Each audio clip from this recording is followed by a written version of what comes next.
Welcome to a new episode of Books and Beyond from the Winter Park Library, recorded live in the recording studio at the library in beautiful Winter Park, Florida. In Books and Beyond, we have conversations with writers, musicians, artists, presenters, and other contributors. Most of our guests have appeared live at the Winter Park Library or will be presenting soon. We hope you'll subscribe to the Books and Beyond podcast and that you'll stay up to date with library goings-on at winterparklibrary.org/events. That's winterparklibrary.org/events. I'm Michael Werner, and I'll be your host for our interviews. Enjoy the show. Hello out there, library patrons, readers, and smart people everywhere. This is your host, Michael Werner, for the Books and Beyond podcast, coming to you live from the beautiful Winter Park Library near downtown, beautiful Winter Park, Florida. Everything's beautiful here, especially in December when the weather is just so gorgeous. And we are so lucky today to have a special guest with us. We have the executive director from the library to talk to us. Actually, we're going to air this in January. We're recording in December. We wanted to start the year off with the executive director of the library, Melissa Schneider. So welcome, Melissa. Thank you, Michael. Yeah. I'm glad to be here. We thought we would take a little bit of time today to talk a little bit about the past of the library and your past too, Melissa. But we really wanted to focus on sort of what you see as the future for the library, what's coming up this year and years beyond, and what your vision is and what the collective vision of the community is for this just incredible library. Every time I step foot in here, Melissa, I'm just bowled over. I mean, just today I was walking in and there were like just tons of kids streaming in here. So depending on the time of day, you've got kids, you've got adults, you've got just tons of activities going on. So, Melissa, could you start off, just give us a brief overview of the history of the library? Absolutely. I love to tell our story. A lot of folks don't realize that we were founded in 1885, December of 1885. So we actually just celebrated our 139th anniversary. Whoa, so next year's a big one. Yeah, next year is going to be a capstone year for us, 140. So when we talk about all the great stuff coming up, we're going to wrap a lot of it around that, since that's just so exciting for us. And then another thing I love to mention to people is that Was it started in somebody's home? It was. We were founded by 9 women, female founded, which is a neat piece of history. And one of our founders, Miss Evelyn Lampson, actually started the first lending library for our library on her front porch. Okay, cool. Very nice. Sorry, I interrupted you there. Go ahead. No, not at all. So we were on her front porch for our first 15 or 20 years. So it wasn't till around 1900 that we opened our first physical building. And then that building took on several forms. It had a couple of renovations and additions. And then around 1950 became what a lot of folks recall as being our previous location prior to us moving to the New England location over by the Alfond in the late 1970s. So it's hard to believe we've been in our new building. I'm going to forever call it the new library for 3 years now, but it's not just our second or third location. We've had many different places where our library has existed in our 139 years. And each step has brought on new kinds of things. I mean, you've got all sorts of new facilities here in this current library, which is on Morse Boulevard, just a little bit west of downtown Orlando or Winter Park. And it's got things that you didn't have in the old building. Absolutely. When I look at just our life cycle of our organization and I think about those different facilities, I know when we relocated in the 70s from our 1950s building that there was just such a need for more space for our collection. It had really grown by that point. But when we take a look at where we were in the 1970s to today, obviously technology has changed the way that we work and live. And so when you come into this facility, it's really at the forefront. And having a space like a recording studio and a computer lab and a creator space is so central to the way people need access to this now. Yeah, it's just amazing, and reminds me to mention to everybody that one of the ways to find out the things that are going on here in the library is to check the website. And so if you go to winterparklibrary.org/events, you will find all the dozens and often hundreds of events that are taking place in the library. And I know we'll get into it in a little bit, Melissa, but like how many events are there in this library in a year? That's a great question. When I share this number, I think it really boggles everyone's mind. So we offer, on average, over 1,700 classes and events every year. So if we divide that out, that's 3 to 5 classes every day. And it's everything from an author talk to a tech class to a story time for our kiddos. So there really is something for everyone, and it's just so central to what we do now in terms of what a modern library looks like for its community. Yeah, no, it's just again, it's just a wonderful facility. Well, let's shift gears a little bit and talk about you. So you're a little girl. You grew up in this community or near this community. I did. I'm a third generation Central Floridian. We're few and far between. You are few and far between. And did you always want to be a librarian? I did. Believe it or not, we like to tell this story in my family that when I was 2 years old, I liked to tell everyone I organize because I would spend the afternoons at my grandmother's house, and she was actually a librarian. She was Oviedo High School's first librarian. So it's in the blood. And I grew up helping her organize her books and manage her little card catalog for her personal library.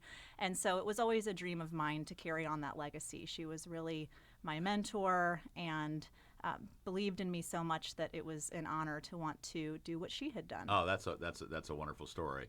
Was she still with us when you became a librarian? She knew I was on that track. So she passed away when I was an undergrad at Rollins, which is actually how I came to be with the Winter Park Library. I would come to our New England Avenue location across the street from Rollins and shelve books on nights and weekends, and knew that when I completed my bachelor's that I was going to go off and get my master's in library science, which is another interesting tidbit that most folks don't know, that you have to have a master's degree to become a librarian. And only a couple of colleges in Florida offer that. But she was still with us when she knew that that was going to be my track. So I'm really proud of that. Where did you get that degree, Melissa? So I got my master's degree from the University of South Florida. And at the time, virtual or hybrid learning was just coming sort of into play. And so it was between USF or FSU. And I knew that since I was going to have to do some distance learning, that I'd rather drive to Tampa than Tallahassee. Yeah. Okay. And then so your first job out of graduate school, after you got the MLS, was here at the library? I actually was able to do a few other different library adventures. So I was at the Berry Law Library and then did some consulting work for some private schools in South Florida. I was a reference and instruction librarian at Valencia, and then was able to come back to Winter Park in a professional capacity about 10 years ago, right on the cusp of us starting to talk about this new library. So, I tell folks, some folks would spend their entire career not being able to participate in a new library project. Sure. And so not only was that such a capstone for me, but to be able to serve and see this momentum that we've seen since we opened this facility has been such a huge source of excitement for me. So you worked your way up through various positions. Tell us a little bit about that. Yes. Well, I like to say I've done about every job in the library, so I would hope that helps me be able to understand all of the phenomenal things that our staff do. I tell folks that we have our shelvers who reshelve all of our library materials, and that's a great first job. That's how I started. That's a lot of high schoolers or college students, and I tell them they have the most important job in the library, because if someone can't find what they've come in to look for, then they may not have a good experience, and if the book's not where it should be, we might as well throw it away. So, right. It all comes together, and having worked in so many different roles, it has really helped me, I would hope, have a big picture view of where we are and what we want to do next. And then when did you take on your current position as the executive director? I stepped in as our interim director a little over 2 years ago, and then became our new executive director in April of 2023. So going on 2 years in this role. Was our assistant director prior to that, really oversaw a lot of our operations and day-to-day work, and that was, again, hugely helpful to me to then be able to step in and understand just all parts of how this operation really comes together. And in this role, it's a quite a different role from being a librarian, right? I mean, you're not really a librarian anymore. You're a what? It's so true. I have those moments where I have to call back to, what originally drew me to this field. But I'm really honored in this role to be able to really be the face of the library and to connect our community to all of the amazing work that happens and all of the lives that we're changing. So I work very closely with our board of trustees. We have a very unique operating model, which I'm sure we'll talk about as we go forward in this conversation. But our board is really a great resource for us in terms of connecting us to individuals or organizations or foundations who want to get plugged in. And so I spend a lot of my time in the community engagement space. Okay, okay. Which is a good segue into talking about what we really want to talk about today, and that's sort of the future of the library, or the near future and the long-term future. Just talk to us first of all a little bit about the library itself. Like, there's a whole bunch of different departments. What do you have here? You've got a theater, you've got tech space, you've got a used bookstore. Talk about some of those different things that you have in the library. Yeah, we have so many different services that we offer. So, of course, books are really just the beginning. They're still central to what we offer to our community, but we have so many other things like technology that we've talked about with high-end computers with the Adobe suite on them for folks to come in and be able to utilize a creator space with things like a 3D printer, virtual reality. We have this amazing recording studio where folks can come in and record demos or podcasts. We do have a fabulous bookstore that is just a great model of giving back for our community. Folks can come in and donate books that they no longer need. Maybe they're downsizing, they have a parent who's downsizing, or they're just doing spring cleaning. And that bookstore is fully run by volunteers. So from the time, from the time the donations come in, volunteers sort them, price them, inventory them, put them out on the shelves, and then they staff our bookstore, and all of the proceeds from that go back to the library. So it's an incredible resource for both the library and the community. And then, of course, we do so much for children and families, from our classes to the resources we provide. Really, like I said, there's just something for everyone. I could probably go on, and I would hope at least one thing that I mentioned would surprise someone in terms of all of the great things that we do. Yeah. One of the things that surprised me personally, I don't know, going back a few years, was the amount of involvement this library and other libraries have with online resources like audiobooks and ebooks. And I always tell people, I find people, there's a commercial service called Audacity, which I'm sure you're aware of, which offers audiobooks for a fee. I think you pay, I don't know, $18 a month or something like that. I think it's owned by Amazon. I'm not sure. Everything's owned by Amazon. And you offer that same service here for free, essentially. I mean, you're a competitor to Audacity, and whenever I find my friends saying they use Audacity for their audiobooks, I say, "Oh, wait, stop! Go to your library. It's free. There's a free app. It's called Libby, and through Libby you can get just about, maybe not everything, but just about everything you can get from Audacity here at the library." And it's just a great resource. Digital is really one of the things over the last 5 years that has taken off. I think COVID really started to show people what we offered online if folks weren't comfortable to come into our physical space. So ebooks and audiobooks through Libby. We also have, I like to say, a back catalog of older ebooks and audiobooks, and then also music, movies, and TVs through the Hoopla app. The Hoopla app, yeah. Yeah. And then we also have online learning. We have access to newspapers and magazines through our website for our residents. And so again, there's so much on our website. We have different ways you can find out about more of what we offer, but there really is so much available online without even coming to the library. Yeah. That's why I think it's just worth, anyone who thinks of the library as books is going to be surprised when they step foot into this library. Just go online and check the offerings out that you have here. So going forward into this year, what's going to be happening in 2025?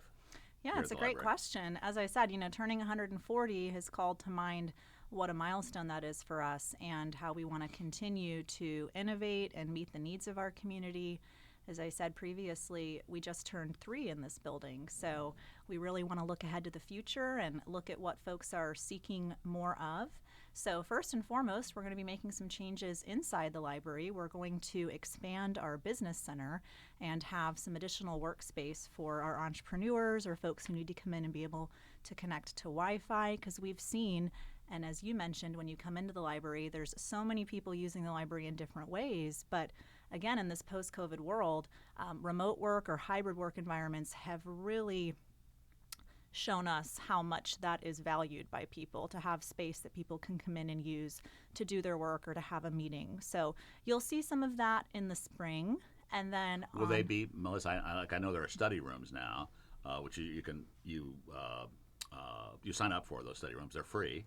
from members of the library to go. Will it be like that? Just So we have, as you said, we have our study rooms, we have some small collaboration rooms, and those get used all of the time. So we're actually just going to expand some of our open workspace. okay. And that'll be nice for folks that are just dropping in, that just need a place to sit down and work. So you'll see that happen in the spring. And then we have some other big initiatives and programs coming that are going to really bring some attention to our library that I'm super excited about. And so a couple of those, just off the top of my head, are in the late summer, in late July through September for about 6 weeks. We are going to be the host site for a traveling exhibit from the United States Holocaust Memorial Museum in Washington, D.C. Wow. Yeah, we were the only stop in Florida. It was a very competitive application process. And so we'll be doing some phenomenal programs around that. We have Rachel Simmons, our archivist, who's working with our local Holocaust Center to plan some really impactful programs. And this exhibit is really focused on Americans and the Holocaust. What did Americans know? What was being shared in their communities? So I think it's going to be something that touches a lot of folks and also provides a lot of context for what was happening in Florida during that time. And I think you said that's in the summer, right? July, August? Late July into September. So it'll be for about a 6-week period. So we're very excited for that. And on a little lighter note, it's, as y'all have maybe heard us mention in the past, it's Jane Austen's 250th birthday. So we're celebrating that all year long with some different programs around a Year of Jane Austen theme. So we know in the world of Bridgerton and period romance dramas that that's really called a lot of people back to Jane Austen and that type of content. So we're excited to see what our staff have planned for that. And it just as a follow-up to that, we had on our last episode, actually, it would have aired probably in November or maybe early December. We had 2 of the librarians here from the Winter Park Library talk to us about that, the Year of Jane Austen. So if you want to reach back and look at that. And also, a few episodes ago, we had Rachel Simmons, the Winter Park archivist, Winter Park Library archivist, on the show to tell us what an archivist does and what her work involves. So just a couple things that Melissa alluded to there. You can search back into the Books and Beyond archive and find those. Yeah, I think Jane is, if I'm doing my math right, she's 1 year older than the United States. Did I do it the right way? She's 1 year older or 1 year younger. So yeah, she's 1 year older. 1 year older. She's 1 year older than the United States. So that'll give you an idea of Jane. That's amazing. Okay, so let's talk about things that you see after those. What do you see coming? What else kinds of things are happening? Yeah, it's a great question. We have really started, as I said, to look ahead and envision what we want to do next as an organization. So one of the things we've set a goal for is to become a starred library, which is a national ranking that Library Journal, which is a prominent publication in the library world, awards to the top libraries around the country based on some different criteria. And there's no starred library in Florida. So we've set a goal to become Florida's first starred library as we move into 2025 and 2026. And what do you have to do to become a starred So library? we really need to grow. We've grown tremendously since we opened this building 3 years ago. We have over 20,000 active cardholders now. Folks are compared to what? compared to around 12,000 5 years ago. So, Wow. Really significant growth in that way and just in daily visits. I tell folks who talk to me and say, hey, does anyone still really use the library? Is it just a place with dusty old books? And I like to tell them, yeah, we have 500 to 700 people in our doors every day. We had 18,000 people come in and early vote back in late October, early November. So the library is buzzing. And so, we need to continue to grow that momentum, and we need to bring in more people to our classes and events. We need to continue to tell our community about all of the great digital content that we offer. And so we've been doing an analysis of really what our growth has looked like and how we can reach that star ranking, and really, not for our own glory, but to be able to show the community what a great resource this is and what a great investment it is for them in terms of the impact. So we're excited to work towards that. And, we've also started to look more closely at how are we doing in the state with other libraries and with our peers. And so you may have seen in our social media or on our blog that we're now the #1 children's library in the state of Florida. So I love to share that because And how is that measured as how? it's just based on your event attendance for your youth content that you offer, on the youth materials and how often they're being used. And that has just taken off since we opened this building. And that was one of the central improvements, was additional space for children and families. And so I think we're really seeing the return on investment. And I just love to see how busy it is all the time. Yeah, that was one of the things I think I briefly mentioned at the beginning, just coming into when I came into the studio today. Just seeing all the little kids that were coming in and out, it was amazing. I love to see them, and I love to see just how excited they are to be carrying a book or talking to their moms or dads or whoever the adult they're with about how excited they are to be at the library. And you can see it on their faces. I mean, it's like they're going into a candy store, you know. And that was my life growing up. I absolutely loved going to the library. It was one of my most favorite things. So to see that in different generations is super rewarding. And I always tell folks, we have quiet space in the library because that's really important for people who need a quiet space to study or work. But if our open spaces are quiet, that makes me sad. That means that people aren't in and using the library. So I love to hear it buzzing. Yeah, that's very good. Whoa, I don't know what that means, but I'm going to take a guess. I think Melissa, that means it's time for our rapid fire Q&A. And what we do here is it gives us a chance to ask you just some random questions, not necessarily about the library or about books in general, but just some things that help us get to know you better as a person. So let me just pick some of these at random. I'm ready. All right, ready to go. If you weren't a librarian or you weren't involved if you weren't a librarian or you weren't in the library field, what do you think you would be doing? What would you like to be doing, or what might have you been doing? I would have been a concert violinist, actually. My undergrad is in music violin performance, so I spent a lot of my young adult life playing in an orchestra, and actually that was a way I earned some money back in the day, playing weddings and special events. Oh, wow. So music is really core of who I am, and I absolutely still love to play my violin. So you still play? I do still play. I play piano a little, but violin is definitely my favorite. Do you play for yourself, or do you play at different events still? Or I still play. I'm in a couple of different organizations like the DAR, so sometimes I'll play for a holiday event. I have been known to pull out the violin for a library event around the holidays. It hasn't happened in a while, but maybe it'll happen again. Uh-huh. And then I've played in my church. My sister is a concert pianist, so sometimes we tag team and still play here and there together. And she's local as well? She is. Shift a little bit on questions. If this item had 0 calories and had incredibly high nutritional value, what would you eat every single day? It's got to be cheese or cheesecake. I love dairy. I love sugar. I love it together. So it's my, it's something I have to really be careful with. But I wish, maybe in heaven. Yeah. Okay. Now I know you grew up here in Central Florida. If you didn't live here, is there some other place you'd just like to live? Yeah, it's a great question. I absolutely love the Carolinas. So South Carolina and North Carolina are very close to my heart. I love Western North Carolina. So spent most of my summers. Yep. Spent most of my summers growing up going to Asheville and that area, and just love being in the mountains. It's a great change of pace from being in the hustle and bustle of Orlando. Yeah, it's a nice area. Do you have a favorite saying or quote? Ooh, that's a good question. Gosh, I love quotes, and nothing is coming to mind at the moment, but I'm going to think about this after the fact, and I'll have to send them to you. Well, maybe later on in the questions it'll pop up, or later on in the conversation it'll pop up. What's a character trait that you admire in others? I really admire empathy. I think that, in the world we find ourselves in now, it's very easy to be self-absorbed and focused in on, what we have happening in our own world. But when you talk to someone who really has the ability to be empathetic, I think it really leads to being a successful leader. It leads to really strong connections, and something that I really hope, just as a community, we can continue to be more cognizant of. Yeah. Do you think that's part of what drives you? I'm getting off the subject here, the rapid fire Q&A, but do you think that's kind of what drives you as a leader of the library?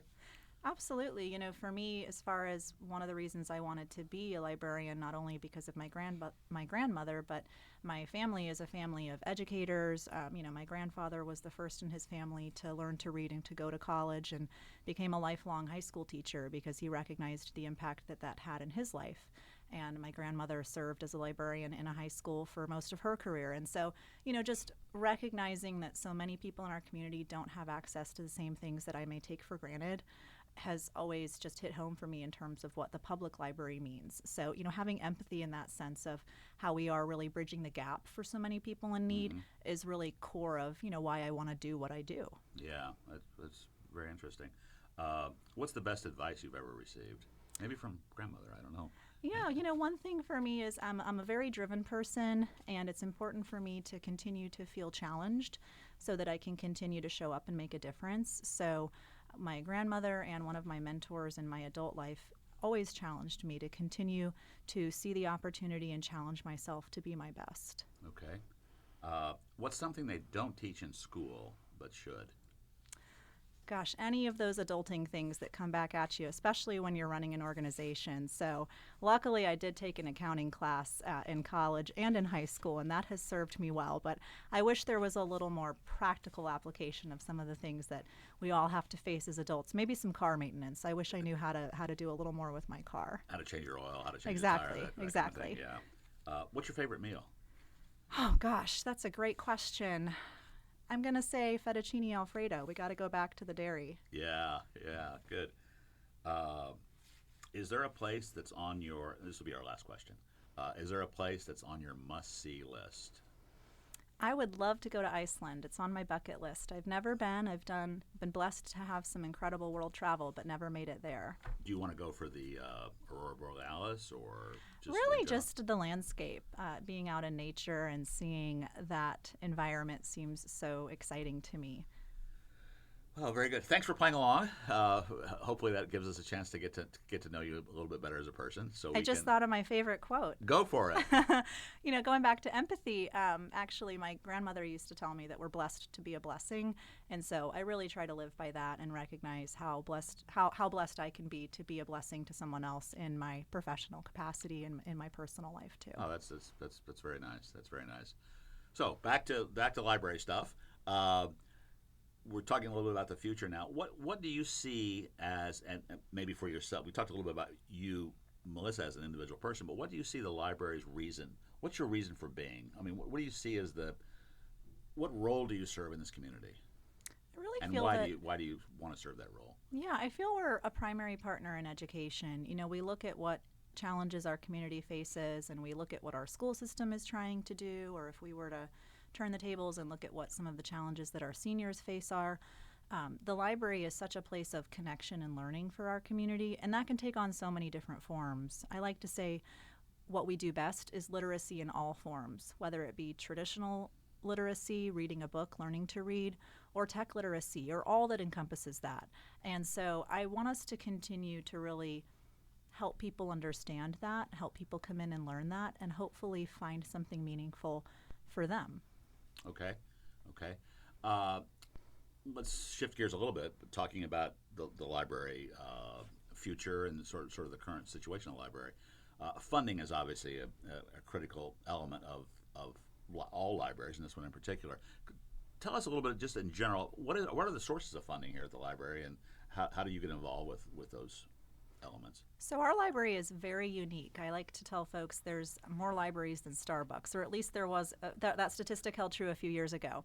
But when you look at all of the libraries across the country, only a handful have our operating model. So we're actually a 501c3 nonprofit, and our largest supporter every year is the city of Winter Park. So we've been incredibly blessed to have a great relationship with our city for over 100 years now. So they provide significant support for us, and then outside of their support, we raise additional income through gifts to our operating endowment, which really provide impactful ways for us to operate in perpetuity. We have some special events. And those are donations, typically financial donations? There are ways to get plugged in that way, and that's, again, very meaningful. There's naming opportunities. There's legacy giving that can encompass our ability to grow our endowment. So that's very vital to the work that we do and to be successful every year. And then we have special events like our gala each year that raises really significant support for our operations. Which is coming up pretty soon. Well, tell us about that. Yeah, Saturday, February 8th at 7 p.m. We'll take over the Library and Events Center, the campus. We're going yacht rock theme this year. There's a new yacht rock documentary out on streaming, and that's a really fun way to kind of learn what that means if you're not familiar with it. But that's our largest fundraiser every year. And then outside of that, we have individual donors who are very generous with their treasure every year that support the library on an annual basis. And then we have fantastic support from some of our local foundations, like the Edith Bush Charitable Foundation and so many other local foundations that have just provided such critical support to our organization and other organizations in their histories. And then we also have corporate sponsorships and some other avenues by which we get to our annual operating budget. Okay. And how would somebody, a listener today, how would somebody connect with the library in that aspect if they wanted to contribute either money or personal time, or who would they talk to here, or where would they go? Yeah, we have our Director of Community Engagement, Jody Lazar, and so she's a great first point of contact. We also have all of that information on our website, and we do put that on our social media from time to time. So again, it's very, very important for us to be able to sustain all of the great work we're doing, and we want to do more. So the need is there. So that need is there, and I know you depend a lot on, in addition to the incredible staff that the regular paid staff that you have here of all the librarians and other support staff, you have just a tremendous wealth of volunteers here. So what volunteer opportunities are there in general? Yeah, that's a great question. We have, as I said, our used bookstore that's fully run by volunteers, and then we have other ways for volunteers to plug in and maybe help support things like our computer lab to support people who may have some technology questions, to help us at some of our events that we offer to the community. And then we have a fantastic board of trustees that are all volunteers. We have a 30-person board, and they volunteer their time and talent and also invest in the library and give back. And that's an incredible way for us to, again, just build connections, build awareness around the work that we're doing, how vital we are in this digital world we find ourselves in today. So there's many different ways to plug in through volunteering, and that's also on our website. And how do you measure success? I mean, you're not a for-profit business, so you can't do it in that way. How do you measure success? We love to look at feedback from our community. If you've been plugged in recently, seen that we've done some surveys asking for feedback about overall satisfaction with the library, what do you want to see us do next, and then really looking at our usage, looking at our peer libraries, seeing what's happening in the library world, and then also just measuring community need based on environmental things like, for example, we've seen recently that reading rates are on the decline for some of our elementary schoolers. So we start to really see, where can we plug in and make an impact. Okay. Well, good. I'm kind of out of my questions, but I'd like to just open it up to you. Is there something else you'd like to share with us about the library, about what you'd like to accomplish going forward, any way that our listeners can help? Well, I want to thank you for having me. Yeah, and sure. I would be remiss not to mention that I am blessed to have, as you said, a fantastic team. So many folks don't realize we have a team of almost 50 people. Wow. And we have the most degreed staff per resident of Winter Park of any library in the state. So, the talent that we have in this organization really drives our ability to be able to do what we're doing. And we're seeing the impact of that, which is super exciting for me as a leader. One thing I didn't have a chance to mention that's coming up next year, I just mentioned dropping literacy rates. And when we talk about what's fundamental to libraries, reading is still very fundamental. Sure. And so we are establishing a partnership with the Reed Charitable Foundation to provide some literacy instruction for struggling readers in our Winter Park schools that we see as being a very powerful and on-mission service for us to be able to provide. So more is going to come out about that in early 2025. And then I'm just excited to see, what comes next for us. We've had a phenomenal amount of change in the last 5 years, but it's all been really exciting and rewarding, and I think really our possibilities are endless. Mm-hmm. Speaking of the staff, if you have openings, are they typically posted on the website as well? They are. We have a Work For Us page, and so we always post our job opportunities on that page. So if anyone has a burning desire to work for us, they are welcome to do that. And, we always love to grow future librarians. Yeah, and one of the things that I learned this year doing the podcast and meeting some of the librarians here is that I was interested to find out that not all librarians go through the traditional path that you went through. I mean, I know I've met a couple of former teachers that are now librarians here. So it's not just a one-size-fits-all sort of situation. It's true. I think in the last 10 years, we've really seen a shift with how libraries function in today's world, and with education being so central to what we do and providing so many educational classes and events, that we've found that a master's degree in library science or education or equivalent, it's really, it encompasses a lot of the same skill sets that it takes to be a successful librarian. And so that's been a great way for us to bring in good talent. Yeah. And Melissa, I thought I'd coined this term that I'm about to use, but I found out that somebody had already been using this for a couple of years or several years here at the library, because I kind of think of this as Winter Park University, because you're so diverse and so you have so many offerings. I know that had been used before me, but nobody took public credit for it, so I want to take public credit for that now. This is Winter Park University in my mind. I love that you say that, because I feel like, there's our past board president, Michael Vole, had this fantastic analogy that I've used in a lot of different conversations when we talk about libraries. Libraries is an antiquated term for a lot of people, and they do really think about dusty books on a shelf and places where it's quiet and it's not engaging. And so he likes to equate it to, we talk about our cell phones, and we have the phone in our hand and we say, this is my phone, but it's like 10% phone and 90% everything else. It has our personal life, it has our photos, it has our work. And so, libraries, it's very much similar to that now. A library is not only a place for books, but so much more. Well, yeah, ask a teenager, you say about a cell phone, you say, you mean I can talk on that thing? Exactly. So one day we'll get there with helping all of our community know that libraries are so much more than just books.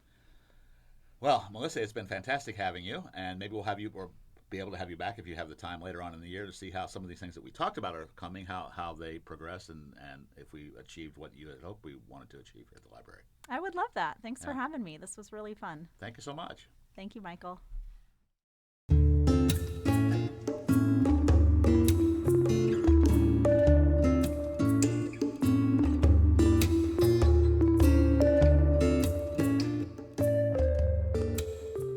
Thanks for joining us for another episode of Books and Beyond from the Winter Park Library. This podcast would not be possible without the generous help and support from the library staff, and especially from Jeremy Zorn.